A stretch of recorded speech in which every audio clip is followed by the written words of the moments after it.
La arquitectura siempre utiliza lo que encuentra en el entorno. El bosque, el pinar, es la madre de la arquitectura de esta tierra de pinares. De estos pinares y en su entorno surge un románico excepcional. Es la gran aportación de España al románico europeo, al románico de ladrillo.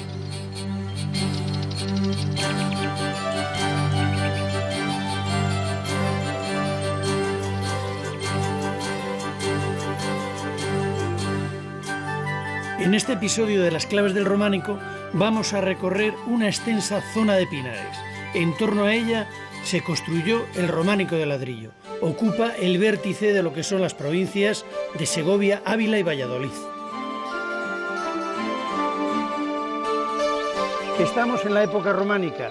No hay piedra en el entorno porque es el suelo arenoso, pero sí hay ríos que tienen barro y el bosque que nos va a proporcionar la madera. De aquí surge, de la confluencia del bosque, del barro y de los artesanos, que son los mudéjares, los arabizados o árabes que vivían en estas tierras, va a surgir el románico más hermoso y más particular que ofrece España a Europa, el románico de ladrillo.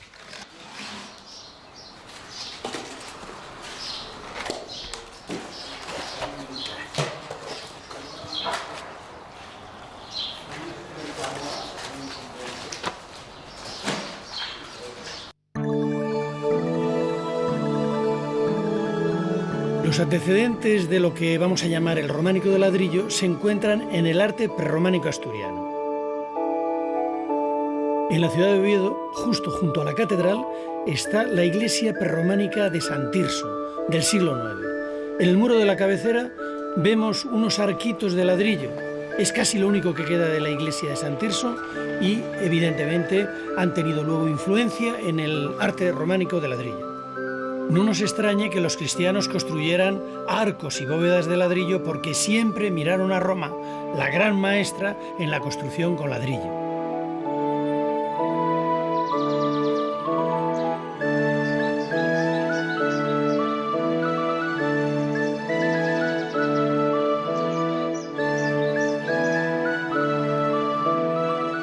A principios del siglo XII, la villa leonesa de Sahagún, en pleno camino de Santiago, hace de la necesidad virtud, escasea la piedra y por lo tanto se convierten en los pioneros en la construcción de iglesias románicas de ladrillo. Este muro, que perteneció a la capilla de San Mancio, parece ser la primera obra que se realizó en ladrillo. Muy cerca está la iglesia de San Tirso, perfectamente conservada a pesar de llevar en pie desde comienzos del siglo XII. Destaca por la belleza de sus tres ábsides, y encima del ábside central hay un campanario elegantísimo, de planta rectangular y con 4 pisos de ventanales.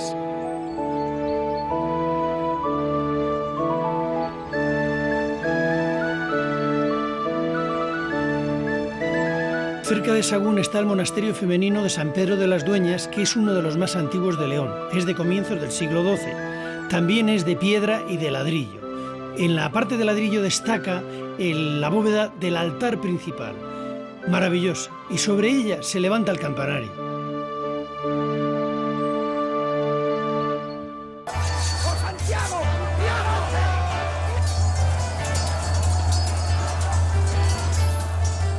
Durante el siglo XI, la Reconquista dio un gran salto hacia adelante. En 1085, el rey Alfonso VI se hizo con la ciudad de Toledo. Y a continuación se puso a repoblar todas las tierras entre el Duero y el Tajo. Encargó la repoblación de Ávila, de Segovia y de Salamanca a su yerno Raimundo de Borgoña. Inmediatamente se necesita repoblar todo este vasto territorio reconquistado. Los primeros que se establecen a lo largo del río Duero son los monasterios.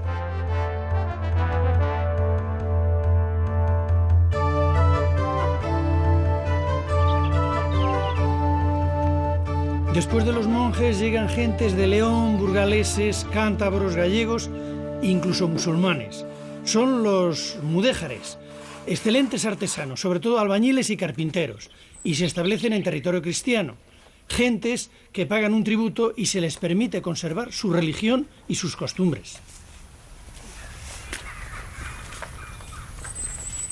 El territorio se organiza creando las llamadas comunidades de villa y tierra. Se potencian las villas de las que dependen los pueblos y las aldeas del entorno y se convierten así en el centro de vastos territorios. La villa se organiza como concejo y en nombre del rey administra y reparte las tierras entre los vecinos, reservando una parte para el uso común. Para proteger a la población se rodean de murallas y comienzan a levantar sus iglesias, que naturalmente son del estilo de la época, el románico.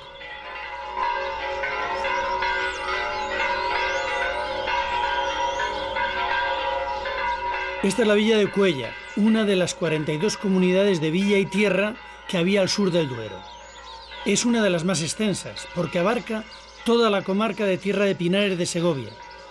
De ella dependían medio centenar de pueblos.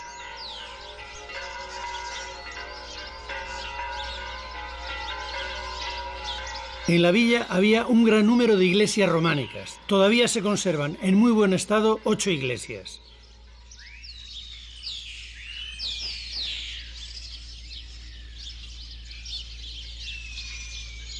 Había tantas que sus habitantes han permitido el lujo de construir esta fuente con 2 pilas bautismales románicas, una encima de la otra. Estas iglesias son obras anónimas levantadas por mudéjares establecidos en la zona que trabajaban muy bien el ladrillo y les llamaban alarifes. En cualquier caso, lo que sí puedo asegurarles es que sus autores conocían muy bien el estilo románico. Los constructores de este tipo de románico en ladrillo lo que hacen es trasladar miméticamente los elementos arquitectónicos del románico de piedra a su lenguaje arquitectónico. ¿Cómo lo hacen? Con gran simplicidad. En esta portada, por ejemplo, faltan todos los elementos ornamentales de las arquivoltas. Son sencillamente ladrillos puestos a sardinel. Los capiteles, que serían en piedra ornamentados, están hechos con estas sencillas piezas aplantilladas en forma de nacela y han desaparecido las columnas y los basamentos de piedra. Por lo tanto, es una simplicidad que parece muy moderna, por otra parte.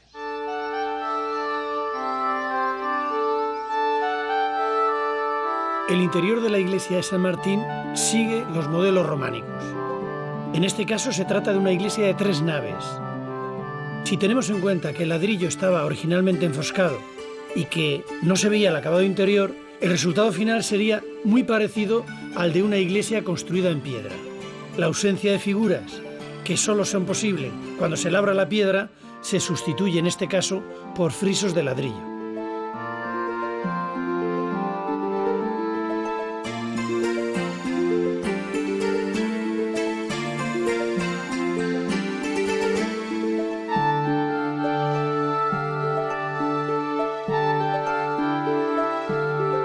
La iglesia de San Andrés que vemos al fondo es una de las más hermosas de Cuéllar. Ha llegado en bastante buen estado a este siglo. La torre es un añadido posterior. La cabecera tiene 3 ábsides. En el interior se corresponde cada uno con una de las naves. Estamos ante una construcción mixta de piedra y ladrillo como las que se hacían en Saúl.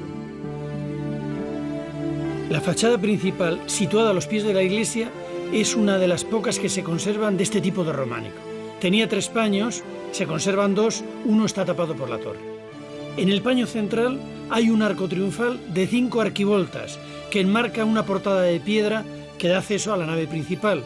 Es una fachada de una extraordinaria modernidad.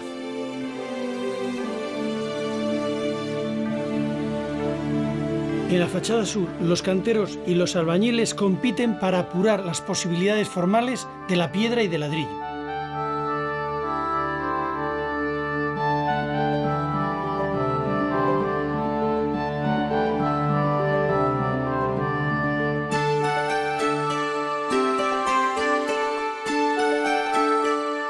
Así es como decoraban más o menos aquellas iglesias del románico de ladrillo. Con la Reconquista se encuentran con un sustrato poblacional en su mayoría islamizado. Es fantástico para ellos porque tienen mano de obra especializada pero en ladrillo. Así que para cristianizarlos necesitan hacer muy pronto muchos templos. Inicialmente, para que no haya un gran choque entre su cultura islámica, que no hay iconografía, y la cristiana, pues prácticamente toda la decoración es geométrica. Posteriormente ya van incorporando la iconografía cristiana que hay en el resto del románico y posteriormente en el gótico.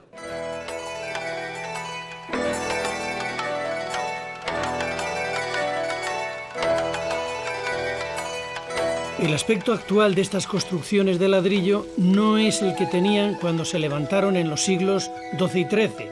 Entonces, el ladrillo iba cubierto con un cuidadoso enfoscado, tal y como podemos ver en estos arcos ciegos que no han sido picados. Es en el siglo XIX, al calor del romanticismo y de las restauraciones posteriores basadas en criterios historicistas, cuando el ladrillo empieza a dejarse libre y visto.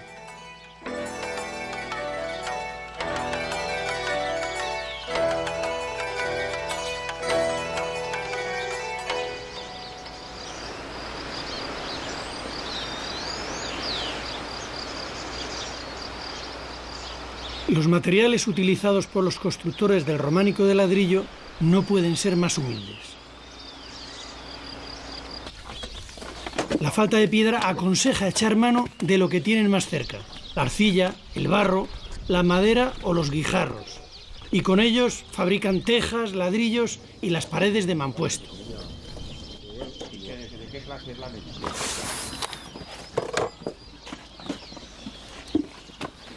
En Horcajo, la familia Martín continúa fabricando tejas artesanalmente, tal y como se hacía entonces. Estamos todos ya juntos, ya tenemos todo hablado. La fabricación de las tejas no puede ser más sencilla. Parece un ejercicio de repostería.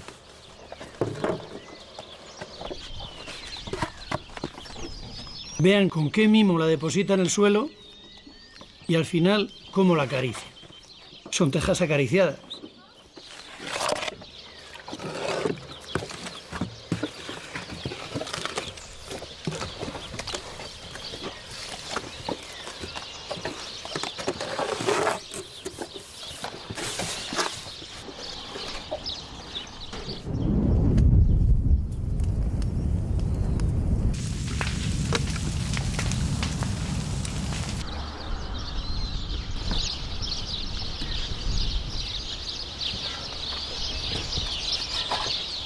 La utilización de estos materiales tan pobres abarata los costes, agiliza la construcción y además la hace asequible a muchas de las gentes que allí vivían.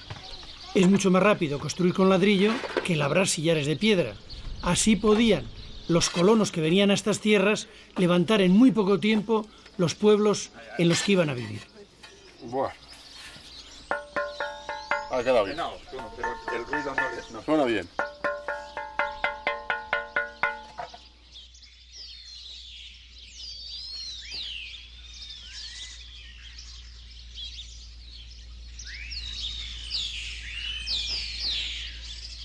Estas iglesias del románico de ladrillo son pobres y frágiles. La pobreza la corrigen con el paso de los siglos con añadidos renacentistas o barrocos. Y estos mismos añadidos acusan la fragilidad por los empujes que le meten, por ejemplo, en este caso, de la iglesia de San Salvador, de Cuéllar a los ábsides. Por eso tienen que hacer estos contrafuertes a lo bestia en época posterior para evitar que se les caiga.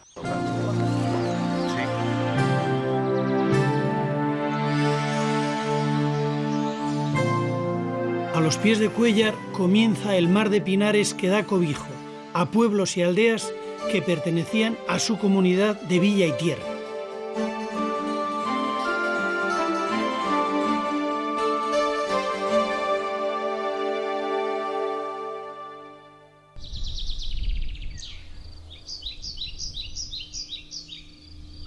El bosque de pinos era la vida y sustento de los habitantes de la zona, porque, en primer lugar, las raíces de los árboles sirven para fijar el suelo, que era muy arenoso. Del pino se aprovecha todo. La madera, lo más importante, tanto para la construcción como para la confección de aperos agrícolas. La leña, los tocones para hacer teas, las piñas para hacer fuego, los piñones para la alimentación, las hojas para hacer cama para el ganado y la resina, que, como ustedes ven, se sigue recogiendo.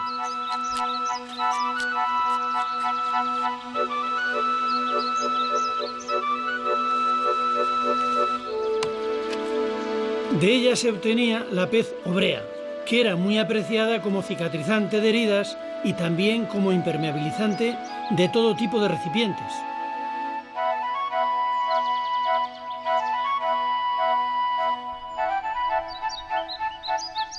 Los habitantes de aquellas tierras abren grandes claros en los bosques para obtener tierras de cultivo, en medio de los cuales instalan sus pueblos, y en los pueblos las iglesias románicas que vamos a ver.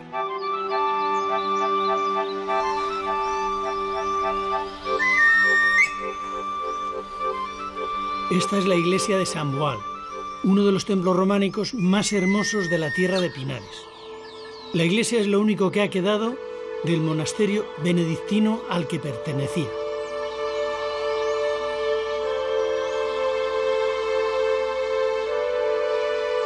El pueblo de Aguilafuente tiene dos iglesias románicas, la parroquial de la Asunción, con un ábside de 3 filas de arcos dobles, y la de San Juan.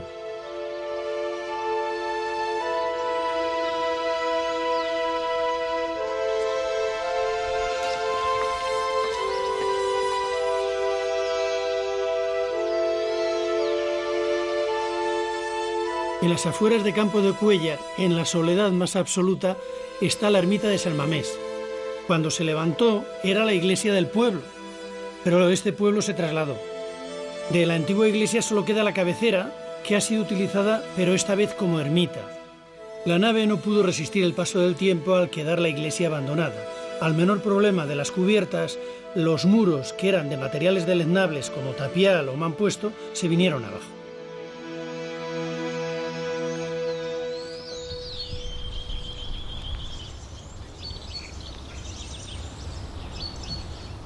Estamos frente a Arévalo, cabeza de otra comunidad de villa y tierra.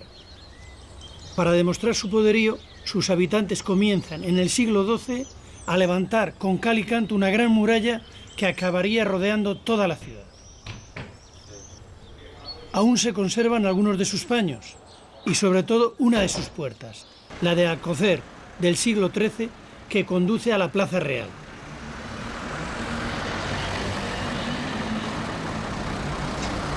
La villa de Arévalo alcanza tal pujanza y poderío durante la Edad Media que se decía: quien de Castilla señor quiera ser, Arévalo y Olmedo ha de tener.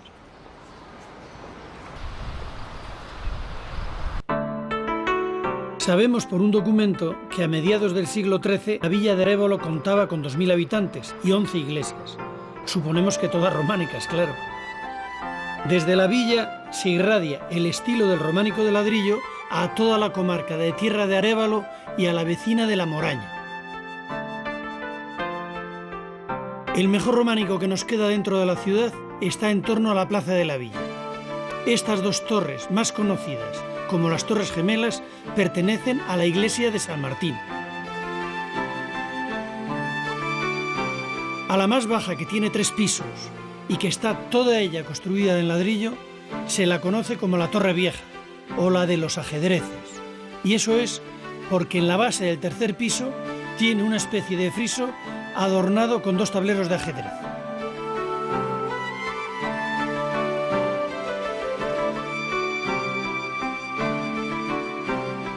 En la parte posterior nos encontramos la única galería porticada románica que hay en la provincia de Ávila. Estas galerías son, sin embargo, muy típicas en Segovia. En ellas se reunían los vecinos para celebrar el concejo. Al fondo de la plaza vemos la iglesia de Santa María la Mayor, que es de una sola nave y un hermoso ábside de ladrillo de cal y canto.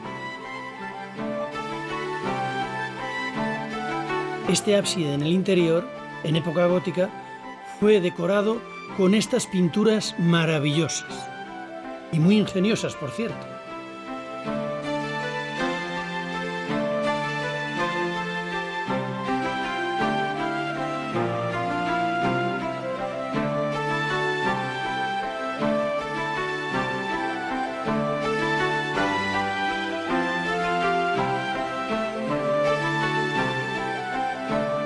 En esta iglesia de Santa María de Arévalo que estamos viendo, que se está restaurando en estos momentos, se ha reproducido de una manera bastante fiel el concepto de una cubierta de las de entonces. Las iglesias del románico de ladrillo necesitan cubrir grandes espacios. Por otra parte, tienen bastante altura. ¿Cómo resuelven la cubierta? De una manera bien sencilla. Colocan grandes vigas, normalmente a pares, en forma de tirantes para absorber el empuje de los muros, y en la parte superior de estas vigas está la cubrición formada por cuartones. Son los que sujetan la cubierta propiamente dicha. Hay otro tipo de cubiertas con el artesonado muchísimo más historiado. Son los que se llaman artesonados mudéjares, que se utilizan en iglesias o en salones de mucho más lujo o de edificios de más importancia.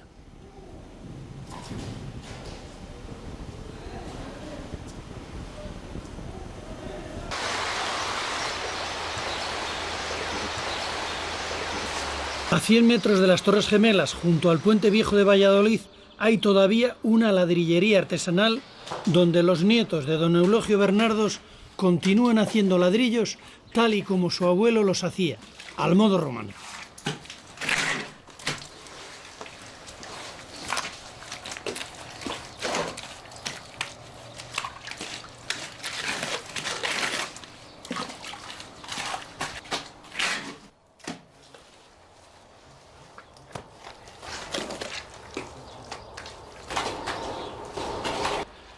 Reinaldo, eres un sucesor de los babilonios. Sí. Estás haciendo ladrillo en este alfar, tejera, de arévalo, como lo hacían en el medievo también. Igual. ¿Es una tradición familiar? Sí, viene de mi abuelo, cuando el hombre pisaba el barro con pie, y entonces lo pisaba. Se ve que os gusta el Vamos, barro lo llevamos en la sangre. Pero os gusta, ¿lo pasáis bien haciendo ladrillo? Sí, lo llevamos porque desde niños lo llevamos mamado y vamos, y nos tira. Pues muchas gracias, Reinaldo. Tienes nombre de personaje medieval, de muy caballero bien. De gesta, y es una gesta lo que estáis haciendo con el ladrillo. Sí, ahí estamos con él y somos de un oficio, como dice el refrán, noble y bizarro. Entre la industria del barro, Dios fue el primer alfarero y el hombre el primer cacharro. El proceso de fabricación de ladrillo dura una semana. Primero se amasa la arcilla, después se moldea el ladrillo dándole el tamaño y la forma según las necesidades de cada obra. Se le deja unos días al aire libre para que seque.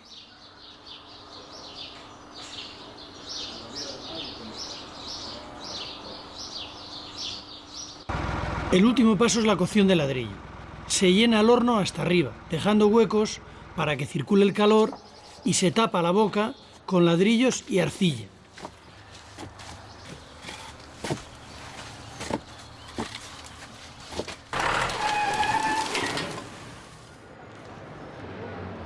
El horno se enciende al caer la noche y se mantiene a fuego vivo durante 12 horas.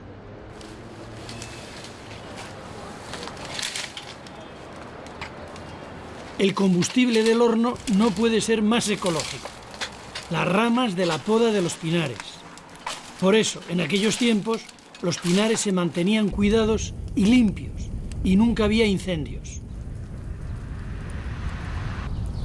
Cuando se acaba la cocción, se deja enfriar el horno y se sacan los ladrillos ya terminados. Durante la Edad Media, en muchas ocasiones, los ladrilleros se trasladaban al lugar donde se iba a construir la nueva iglesia y fabricaban allí mismo los ladrillos. Al evitarse el coste del transporte, la obra salía más barata.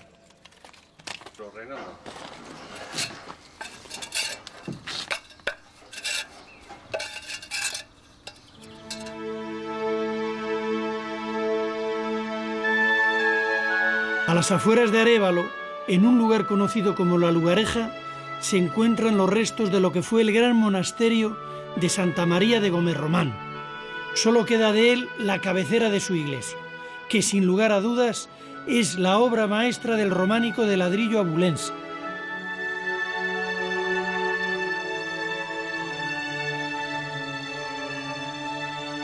No sabemos si las 3 naves que debiera tener la iglesia se han venido abajo, o lo que parece más probable, estemos ante otra obra inacabada.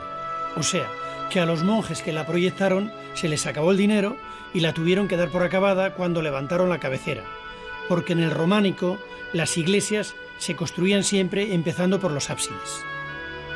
En todo caso, lo que tenemos ante la vista nos permite imaginar la grandiosidad del proyecto.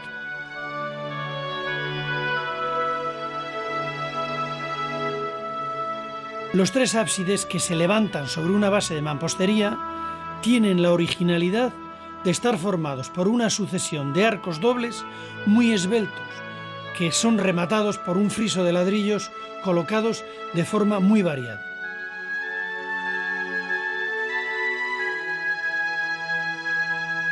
El juego de volúmenes le da al edificio una armonía especial. En el interior nos queda una sorpresa: la cúpula.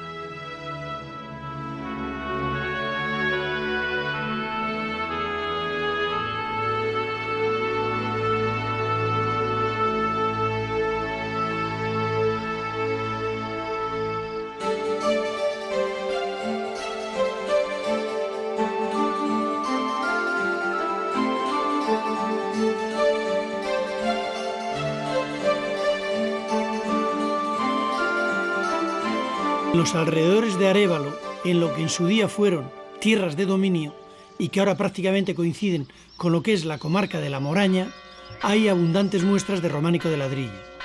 Algunas de ellas pertenecen ahora a la provincia de Segovia.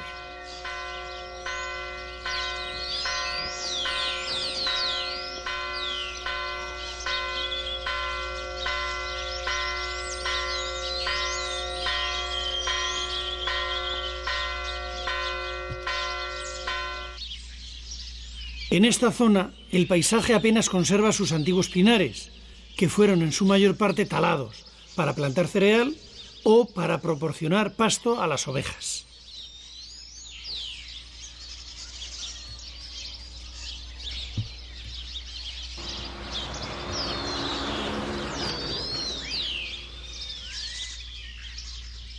Este pueblo deshabitado es Villar de Matacabras, que aún conserva a duras penas esta bella iglesia románica totalmente construida en ladrillo.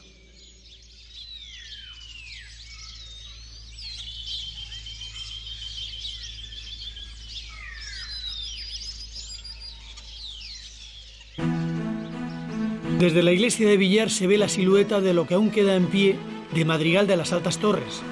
Hasta el siglo XIX era simplemente Madrigal. Fue entonces, en plena época romántica, cuando fue rebautizada como Madrigal de las Altas Torres, por la gran cantidad de torres que aún tenía entonces. Se cuenta que durante los siglos XII y XIII, Madrigal le disputaba a Arévalo su emancipación como concejo independiente. Y aunque no lo consiguió, quiso retar a esta villa levantando una gran muralla, al estilo de la que tenía Arévalo, pero mucho más grandiosa, con muchas más torres. Se cree que podía tener entre 60 y 80. La muralla de Madrigal es uno de los mejores ejemplares de arquitectura militar del románico. En algunos tramos está construida con tapial encintado con ladrillo y en otros con cal y canto. Su longitud es comparable a la de Ávila, cerca de 2,5 kilómetros.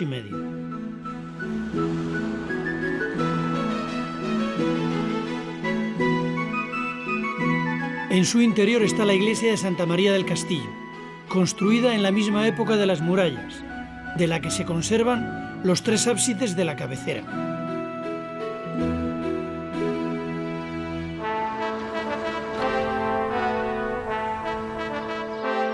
Durante la Edad Media, la iglesia era el mejor y más sólido edificio que se levantaba en la aldea.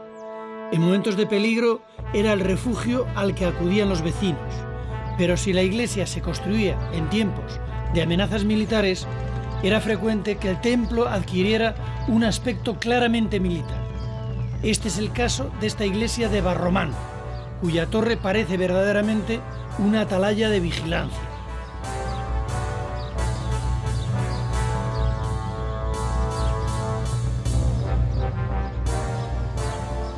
Había de todos modos otras formas de proteger la iglesia. Por ejemplo, la que tenía originalmente la de Santa María en Arros del Castillo, una fortificación de cal y canto construida a su alrededor la protegía de ataques exteriores.